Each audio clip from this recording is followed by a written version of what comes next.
Hello students, good evening सभी को। और आज अपने फैक्ट वाली क्लास के अंदर जो आज आपके लिए फैक्ट लेके आए हैं वो है फैक्ट रहेगा मोती के ऊपर कि मोती जो होते हैं वो क्या होते हैं, किससे बने होते हैं और इसका उत्पादन कैसे होता है। अगर कोई मोती की खेती करना चाहे या इसके बारे में कल्चर करना मतलब अध्ययन करना चाहे तो वो किस प्रकार से कर सकता है, खेती इसकी कैसे कर सकता है। तो बात करते हैं मोती की। सबसे पहले तो अपने को पता होना चाहिए कि मोती जो होते हैं वो किन जीव से बनते हैं। तो मोती बनाने के लिए जो जीव आते हैं वो आते हैं समुद्री जीव।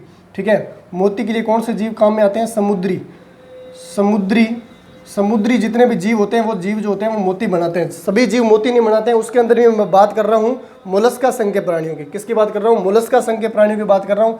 एक संघ बना है जिसका नाम है मोलस्का करके एक संघ है। और मोलस्का संघ के जितने भी जीव आते हैं वो सभी जीव जो होते हैं मोलस्का संघ के, वो क्या करते हैं? वो भी सभी मोती नहीं बनाते हैं। उनके अंदर भी ओइस्टर आते हैं। उनके अंदर भी कौन आते हैं? ओइस्टर आते हैं, मैं बताऊंगा। लेकिन सबसे पहले मोलस्का संघ की अपने को खास बात पता होनी चाहिए कि मोलस्का संघ के जितने प्राणी होते हैं उनके अंदर जो ब्लड पाया जाता है वो नीले रंग का पाया जाता है। कैसे रंग का पाया जाता है? ब्लू यानी नीले रंग का पाया जाता है। अब नीले रंग का क्यों पाया जाता है?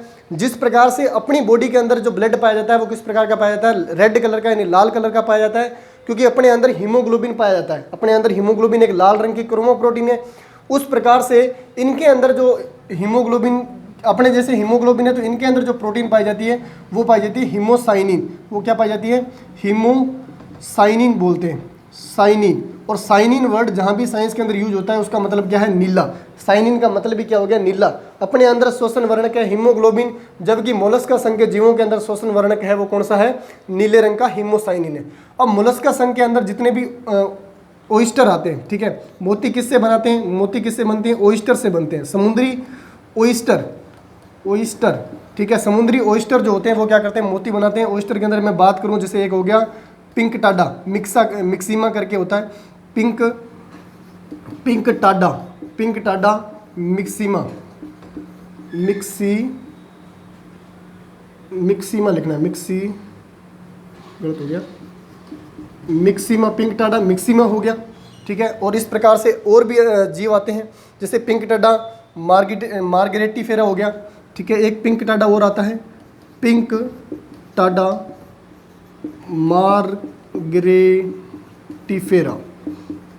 मार्गरेटिफेरा करके एक और जीव है। ये सभी जीव जो होते हैं वो क्या है? ओइस्टर जो है ये एक प्रकार के ओइस्टर ही हैं। और ये जीव क्या करते हैं? मोती बनाने से संबंध रखते हैं। कुछ एक जातियाँ जो इनकी होती है सीप की। अरे सीप देखा है ना, जो अपने जो घरों के अंदर लिपाई करते हैं, प्लास्टर वगैरह करते हैं, उनके अंदर सीप आते हैं छोटे छोटे। ठीक है, वो ओरिजिनल सीप नहीं है, वो नकली सीप हैं, लेकिन फिर भी वो उनके छोटे छोटे सीप के कवच आते हैं। वो कवच हैं उनके, ओरिजिनल सीप नहीं है लेकिन सीप आते हैं। और ये सीप जो होते हैं वो क्या करते हैं?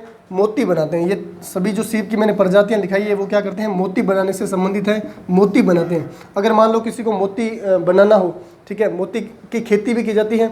अपने जो उड़ीसा है, उड़ीसा की मैं बात करूं, उड़ीसा के अंदर उड़ीसा की राजधानी जो है वो भुवनेश्वर उड़ीसा यानी भुवनेश्वर के अंदर इनकी ट्रेनिंग सेंटर बना हुआ है। मोती की जो भी खेती करना चाहता है उनका क्या बना हुआ है? ट्रेनिंग सेंटर बना हुआ है। ठीक है, तो सबसे पहले अपने को पता होना चाहिए कि मोती जो होता है वो किन संघ के प्राणियों के द्वारा निर्मित किया जाता है। तो मोती बनाया जाता है मोलस्का संघ के प्राणियों में, और इनके अंदर नीले रंग का रक्त पाया जाता है। ठीक है, गोंगा जिसके अंदर आता है, मोलस्का के अंदर ही क्या आता है? गोंगा आता है। गोंगा के ऊपर अगर आप मेरे को कमेंट करोगे, गोंगा किसको बोलते हैं? बजाने वाले शंख को बोलते हैं। इससे गोंगा यानी जो सेब गोंगा होता है, पाइला हो गया, ठीक है, इनसे शंख बजाए जाते हैं, बजाने वाले शंख निर्माण किए जाते हैं। ठीक है, बनाते हैं। ये देखा होगा समुद्रों से शंख निकाल के लेके आते हैं लोग, बेचते हैं बाजारों के अंदर। ठीक है, ओरिजिनल शंख तो बहुत कम मिलते हैं लेकिन आजकल डुप्लीकेट शंख भी बहुत आने लगे हैं। ठीक है, इसी प्रकार से आज मोती की बात करेंगे। तो मंदिर के अंदर जो बजाने वाला शंख होता है वो भी इसी शंख का है। और गोंगा और जो ये मिलके सीप जो होगी, गोंगा और ये सीप, गोंगा व सीप की अगर बात करें तो सीप से क्या बनते हैं? मोती बनते हैं। और सीप किसके अंदर आते हैं? ओइस्टर के अंदर आते हैं। इनको ओइस्टर, पिंक टाडा, पिंक मिक्सा या पिंक मार्गरेटिफेरा बोलते हैं। इसका जो ट्रेनिंग सेंटर है भारत के अंदर वो मेन जो वो कहाँ पे है? उड़ीसा भुवनेश्वर के अंदर बना हुआ है। जो लोग इसकी खेती करना चाहते हैं, जो लोग इसकी खेती करते हैं, ठीक है, जो लोग इसकी फार्मिंग करते हैं, इसको पर्ल फार्मिंग बोलते हैं। इसकी खेती को क्या बोलते हैं? पर्ल फार्मिंग बोलते हैं, पर्ल फार्मिंग। जो इसकी खेती करना चाहते हैं वो कहाँ पे जा सकते हैं? भुवनेश्वर से ट्रेनिंग लेके आ सकते हैं। उनको पहले पता होना चाहिए कि किस किस से जो है वो बनी जाती है, मोती बनते हैं। ठीक है, उसके बाद में बात करें कि मोती जो बनता है वो मोती बना किसका होता है। अगर मैं बात करूं मोती की, तो मोती बना होता है एक प्रकार से कैल्शियम कार्बोनेट है। मोती एक प्रकार से क्या है? कैल्शियम कार्बोनेट है, CaCO3 है। मोती एक प्रकार से कैल्शियम कार्बोनेट है, और कैल्शियम कार्बोनेट होने के साथ साथ में इसके ऊपर एक परत चढ़ती है। कैल्शियम कार्बोनेट पत्थर ही है, इसके ऊपर एक जो सीप मोती बनाता है उसके ऊपर क्या चढ़ जाती है, एक परत चढ़ जाती है जिसको बोलते हैं नेकर। मोती की परत को क्या बोला जाता है, नेकर बोला जाता है। और नेकर की एक परत चढ़ जाती है। नेकर क्या है, एक चमकीली परत है जो किसके द्वारा चढ़ाई जाती है, मोती के द्वारा चढ़ाई जाती है। अब मोती बनाने वाले जितने भी जीव हैं वो क्या करेंगे, नेकर का निर्माण करेंगे, और एक शल्य प्रक्रिया की जाती है। शल्य प्रक्रिया समझते हो, शल्य का मतलब होता है डॉक्टरी इलाज, यानी ऑपरेशन के द्वारा क्या किया जाता है, सीप को काटा जाता है, और सीप को काट के उसके अंदर या तो कोई कैल्शियम कार्बोनेट का कण डाल दो, या इस प्रकार से जो भी धातु डाली जाती है वो डाल देते हैं। ठीक है, तो क्या बन जाएगा, मोती का निर्माण हो जाएगा। चमकीली परत जो है नेकर वो चढ़ जाती है। किस नेकर का निर्माण किसके द्वारा किया जाता है, सीप के द्वारा किया जाता है। ठीक है, सीप ने क्या कर दिया, नेकर का निर्माण कर दिया। अब वही नेकर चमकीली परत है और वो क्या करेगी, मोती का निर्माण करेगी। मोती एक प्रकार का कैल्शियम कार्बोनेट है, या अपने इसको क्या बोल सकते हैं, अगर अपने खनिज की बात करें तो अर्गेनोइड करके या आर्गोनाइट बोल सकते हैं। इसके खनिज को क्या बोलते हैं, मोती के खनिज को क्या बोल सकते हैं, मोती का खनिज कहलाता है आर्गोनाइट। आर्गोनाइट कहलाता है। ठीक है, और अगर अपने मोती खेती करना चाहते हैं मोती की, तो इसके लिए अपने को जो सीप लेना है उसका वजन कितना होना चाहिए, 20 ग्राम होना चाहिए। अगर अपने मोती की खेती करना चाहते हैं तो उसका वजन कितना होना चाहिए, 20 ग्राम होना चाहिए। मोती की खेती करने को पर्ल फार्मिंग बोलते हैं। और इसकी खेती जो स्टार्ट हुई थी वो चाइना से स्टार्ट हुई थी, यानी चीन से स्टार्ट हुई थी। मोती की खेती जो है वो कहाँ से स्टार्ट हुई थी, चाइना यानी चीन से स्टार्ट हुई थी। किससे स्टार्ट हुई थी, चीन से। चीन में एक जगह है, क्या जगह है, जगह का नाम क्या है, हु चाउ नगर करके एक जगह है। चीन के अंदर एक जगह है जिसका नाम है हु चाउ। ठीक है, चाइनी के अंदर चाउमीन खा खा के नाम ही सभी शहरों के क्या रख दिए हैं, चाउ माऊ इस प्रकार से रख दिए हैं। तो हु चाउ करके, ठीक है, हु चाउ करके एक नगर है। उस नगर से एक नगर है, उस नगर से क्या हुआ, खेती की प्रचलितता मानी गई है। खेती यहाँ से स्टार्ट हुई थी। और सबसे पहले एक चीन का व्यक्ति था जिसका नाम था चीन यांग। ठीक है, इसका नाम भी चीन चांग करके रख दिया है, तो इसका नाम था चीन यांग। अब चीन यांग जो है वो व्यक्ति है। अब भाई साहब चीन यांग क्या है, एक व्यक्ति है, और उस व्यक्ति ने क्या किया था, इसकी खेती स्टार्ट की थी चीन के अंदर। तो सबसे पहले किस देश के द्वारा खेती स्टार्ट की गई, चीन के द्वारा स्टार्ट की गई। और चीन के अंदर भी सबसे पहले किसने की थी, चीन यांग करके एक व्यक्ति था, उसने स्टार्ट की थी। और किस शहर से हुई, हु चाउ शहर से हुई। अगर मान लो खेती करना चाहते हैं तो सीप का जो वजन होना चाहिए वो कितना होना चाहिए, मिनिमम कितना होना चाहिए, मैक्सिमम या मिनिमम मान सकते हैं 20 ग्राम होना चाहिए। ट्रेनिंग सेंटर इसका कहाँ पे है, भुवनेश्वर उड़ीसा के अंदर है। मोती किसका बना होता है, मोती की परत जो होती है, जो चमकीली परत अपने मोतियों के अंदर देखते हैं वो बनी होती है नेकर की। नेकर एक परत है, कैल्शियम कार्बोनेट है। और जापानीज लोगों की अगर मैं बात करूं, जो लोग जापान में रहते हैं, जापानीज लोग जो होते हैं, जापानीज लोग वो क्या करते हैं, मोती की भस्म बनाते हैं। मोती भस्म से क्या किया जाता है, अपने तो मोती का आज तक एक ही काम सुना है कि मोती से क्या बनते हैं, आभूषण बनते हैं। ठीक है, रिंग बनती है, गहने, जितने भी गहने वगैरह बनते हैं या महंगे जो गहने आते हैं वो बनते हैं। लेकिन ध्यान रहे, मोती से भस्म बनती है जिसको मोती भस्म बोलते हैं, जिसको क्या बोलते हैं, मोती भस्म बोलते हैं। और वो मोती भस्म कब्ज के रोग हो गए, पेट के जितनी भी गंदी बिंदी बीमारियां लगती है, कब्ज हो गया, बवासीर हो गया, जितनी भी पेट के अंदर मान लो गैस बनती है, तो मोती भस्म का उपयोग औषधियों के रूप में भी किया जाता है। मोती भस्म का रूप किस में किया जाता है, औषधियों के रूप में किया जाता है। आभूषण और औषधि दोनों के रूप में मोती का उपयोग किया जाता है। तो ये क्वेश्चन भी आपसे पूछा जा सकता है कि मोती का उपयोग किसके रूप में किया जाता है। ठीक है, इसके बारे में ध्यान रख लेना। इसका एक बार स्क्रीनशॉट ले लो और मोती की बातें करेंगे। चर्चित मोती कहाँ पे मिलते हैं, कहाँ पे नहीं मिलते, और मोती जो होते हैं महंगे कौन से होते हैं, सस्ते कौन से होते हैं, इनकी बात करेंगे। ले लो एक बार इसका स्क्रीनशॉट। उसके बाद में रफ कर रहा हूँ अभी इसको मैं। उसके बाद में अपने को बात करनी है मोती जो होता है वो फेमस मोती कहाँ के हैं। ठीक है, कहाँ अगर अपने को मोती खरीदने, मान लो आपको मोती खरीदने हैं तो आपको कहाँ जाना पड़ेगा ओरिजिनल मोती खरीदने के लिए। और ओरिजिनल मोती की पहचान भी कैसे करते हैं वो अपने को पता होना चाहिए। ठीक है, तो अगर आपको मोती खरीदने हैं तो सबसे ज़्यादा प्रसिद्ध, सबसे ज़्यादा मोती के लिए जो प्रसिद्ध शहर माना गया, ठीक है, विश्व के अंदर अगर हम बात करें तो वो शहर माना गया है पेरिस को। ठीक है, पेरिस करके जगह है, आपको पता है। ठीक है, और पेरिस को मोती की दृष्टि से सबसे ज़्यादा क्या माना गया है, अच्छा शहर माना गया है। यहाँ पे ओरिजिनल मोती जो है आपको मिल जाएगा। अगर अपने बात करें भारत के अंदर अगर बात करें तो भारत में खरीदना है ओरिजिनल मोती तो कहाँ जा सकते हैं, अपने सूरत जा सकते हैं। और सूरत कहाँ पे है, गुजरात के अंदर है, गुजरात। और आप लोगों को बता दूं कि गुजरात के अंदर 70% मोती और हीरे का व्यापार, भारत के अंदर 70% हिस्सा जो है वो गुजरात के द्वारा मोती और हीरे के व्यापार से किया जाता है। ठीक है, तो बड़े बड़े सुनार वगैरह जो है वो यहीं है। उसके बाद में अपने बात करें कि मोती जो होता है, अगर मान लो कोई खेती करना चाह रहा है मोती की, तो वो किस टाइम में कर सकता है। तो मोती बनाने के लिए जो ऋतु मानी गई है वो शरद ऋतु, ठीक है, शरद ऋतु, या ग्रंथ पुराणों के अंदर बोल देता है नक्षत्र करके, नक्षत्र या नवक्षत्र बोल सकते हैं, नवक्षत्र या नक्षत्र, नवक्षत्र, ठीक है, नवक्षत्र करके एक तिथि आती है, या आपने ये मान सकते हैं कि सर्दियां जहाँ से स्टार्ट होती है, अक्टूबर दिसंबर का जो टाइम होता है, कौन सा टाइम, अक्टूबर दिसंबर के टाइम जो है वो मोती बनाने के लिए अच्छा माना गया। अगर अपने भारत की बात करें कि भारत के अंदर अच्छा मोती जो है वो कहाँ से निकलते हैं, कहाँ से बनते हैं, तो मेनार की खाड़ी है भारत के अंदर, क्या पे, मेनार की खाड़ी, ठीक है, मेनार की खाड़ी हो गया, और फार, ठीक है, मेनार की खाड़ी हो गया, और फार की खाड़ी, एक फारस की खाड़ी, ठीक है, मेनार की खाड़ी और फारस की खाड़ी से जो मोती निकलते हैं वो ओरिजिनल मोती माने जाते हैं। कौन से, अच्छे मोती माने जाते हैं, ठीक है, उनको अपने क्या बोल सकते हैं, अच्छे मोती बोल सकते हैं। वहाँ से जो मोती निकल के आते हैं वो अपने तक पहुँचते ही नहीं है, ठीक है, वो उन मोतियों का व्यापार विदेश में हो जाता है, अपने जो खरीदते हैं वो नकली होते हैं, ठीक है। मेनार की खाड़ी से सबसे पहला जो मोती निकाला गया था, सबसे पहला जो मेनार की खाड़ी से मोती निकाला गया था उसको सबसे पहले बेचा था 6000 पाउंड के अंदर। किसके अंदर बेचा था, पाउंड जानते हो आप, 6000 पाउंड के अंदर सबसे पहले मोती को निकाल के बेचा गया था मीनार की खाड़ी से निकालने के बाद में। उसी मोती को पॉलिश करने के बाद में मैं बात करूं, उसी मोती को पॉलिश करने के बाद में कितने में बेचा गया था, 15000 पाउंड के अंदर बेचा गया था, ठीक है, 15000 पाउंड। सोचो कितना महंगा हो गया वो मोती, 6000 पाउंड बिना पॉलिश का, और पॉलिश करने के बाद में वो मोती कितने का बिक गया, 15000 पाउंड का।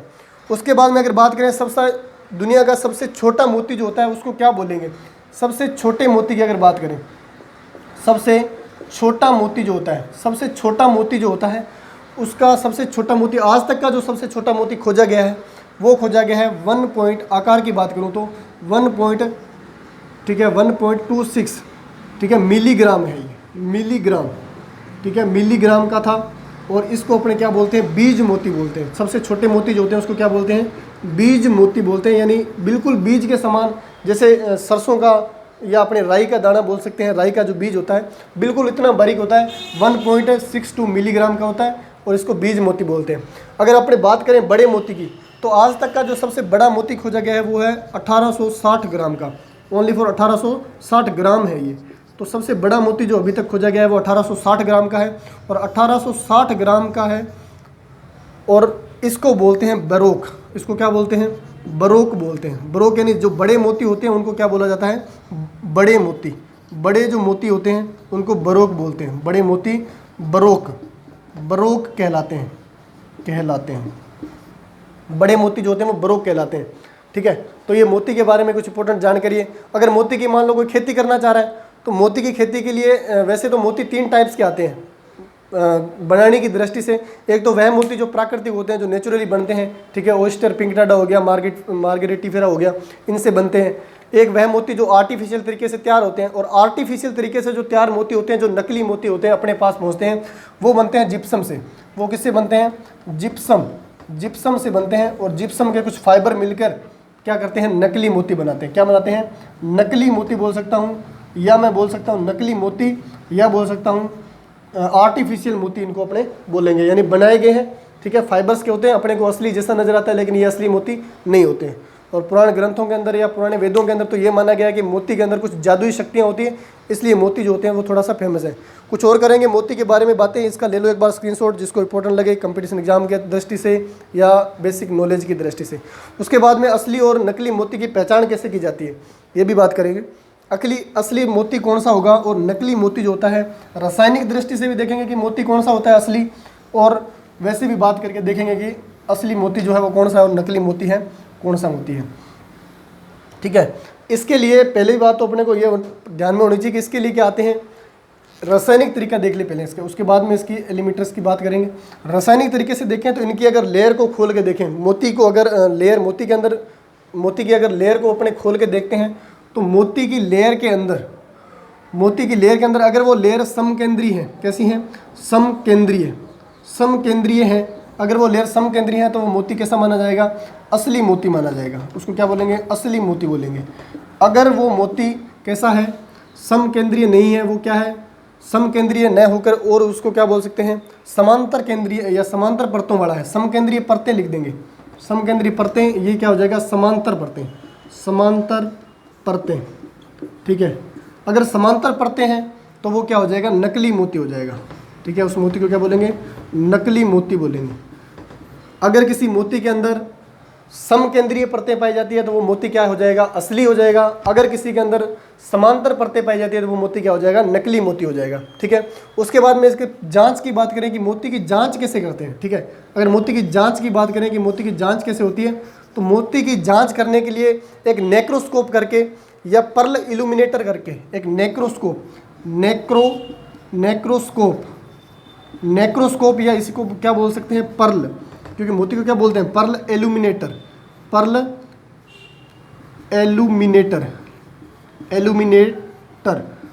एल्यूमिनेटर या नेक्रोस्कोप करके एक यंत्र आता है।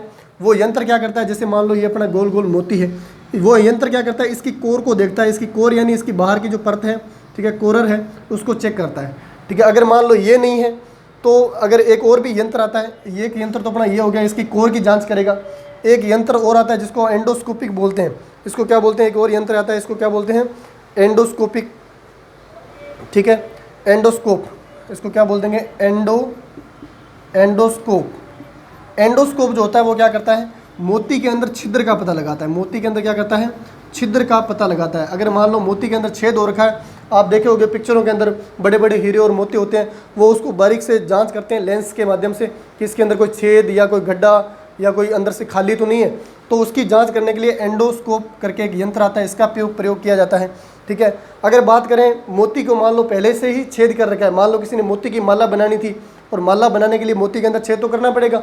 अब मान लो मोती के अंदर पहले से ही छेद है और छेद के अंदर से भी कोई छेद ना हो, जैसे मान लो ये मोती है और इसके अंदर पहले से ही क्या हो रखा है, छेद हो रखा है, ये मान लो होल हो रखा है, तो इस होल के अंदर भी कोई कट ना हो, अंदर से ज़्यादा भुरा हुआ ना हो या अंदर से खाली तो नहीं है। इस प्रकार के मोती की जांच करने के लिए जो यूज किए जाते हैं वो एक्सरे किरणें यूज की जाती है। कौन सी किरणें यूज की जाती है, एक्सरे किरणें, जिससे अपने एक्सरे करवाते हैं वो एक्सरे किरणें मोती, कौन सा मोती जिसके अंदर क्या हो रखा हो, होल हो रखा हो, ऐसे मोती की जांच की जाती है, ठीक है। मोती जो होते हैं वो कितने प्रकार के होते हैं, मोती बनाने की दृष्टि से 3 प्रकार के होते हैं, कृत्रिम हो गया, ठीक है, ऐसे हो गया। तो ये होगी मोती के बारे में कुछ बेसिक जानकारी। कहाँ के मोती फेमस हैं, पेरिस के हैं, भारत के अंदर कहाँ के हैं, सूरत के हैं, इसका ट्रेनिंग सेंटर कहाँ है, अगर कोई खेती करना चाहता है तो भुवनेश्वर उड़ीसा के अंदर है। मोती के अंदर जो परत बाहर से चमकती है वो क्या कहलाती है, नेकर कहलाती है। मोती किन जीवों से बनता है, मोलस्का संघ के प्राणी ओइस्टर से बनता है, और ओइस्टर के अंदर पिंक टाडा हो गया, पिंक मार्गरेटिफेरा हो गया, इस प्रकार से जो जीव हैं वो मोती बनाते हैं। तो आई होप सो आपको आज का फैक्ट अच्छा लगा होगा, और ज़्यादा से ज़्यादा वीडियो को शेयर करें, क्लास को लाइक करें। और आप चाहते हो कि शंख किस प्रकार से बनते हैं, जो मंदिरों के अंदर शंख बनाए जाते हैं, तो कमेंट करके ज़रूर बताएं, उसके बाद